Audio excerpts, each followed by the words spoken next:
সাবেক প্রধানমন্ত্রী ও আওয়ামী লীগ সভাপতি শেখ হাসিনাকে আন্তর্জাতিক অপরাধ ট্রাইব্যুনাল আদালত অবমাননার অভিযোগে আগামী ৩ জুন সকাল ১০টায় সশরীরে হাজির হওয়ার নির্দেশ দিয়েছেন।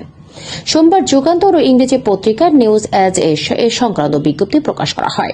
আদালত অবমাননার অভিযোগের প্রেক্ষিতে শেখ হাসিনা ও ছাত্রলীগ নেতা শাকিল আলম বুলবুলকে হাজির হওয়ার নির্দেশ দেওয়া হয়, যা না মানায় আদালত পত্রিকায় বিজ্ঞপ্তি প্রকাশের সিদ্ধান্ত নেয়। অভিযোগের ভিত্তিতে বলা হয়, শেখ হাসিনার একটি বক্তব্যের অডিও ভাইরাল হয়, যেখানে তিনি বলেন, আমার বিরুদ্ধে ২২৭টি মামলা হয়েছে, তাই ২২৭ জনকে হত্যার লাইসেন্স পেয়ে গেছি। ফরেনসিক পরীক্ষা বক্তব্যটি তারই বলে প্রমাণিত হলে আদালত অবমাননার আবেদন করা হয়। ট্রাইব্যুনালের চেয়ারম্যান বিচারপতি মোহাম্মদ গোলাম মুর্তুজার নেতৃত্বে ৩ সদস্যের প্যানেল ৩ জুন পরবর্তী শুনানির দিন ধার্য করেন। প্রসিকিউশনের পক্ষে শুনানিতে নেতৃত্ব দেন চিফ প্রসিকিউটর মোহাম্মদ তাজুল ইসলাম। এই ঘটনাকে কেন্দ্র করে দেশের রাজনৈতিক ও বিচারিক অঙ্গনে ব্যাপক আলোচনা শুরু হয়েছে।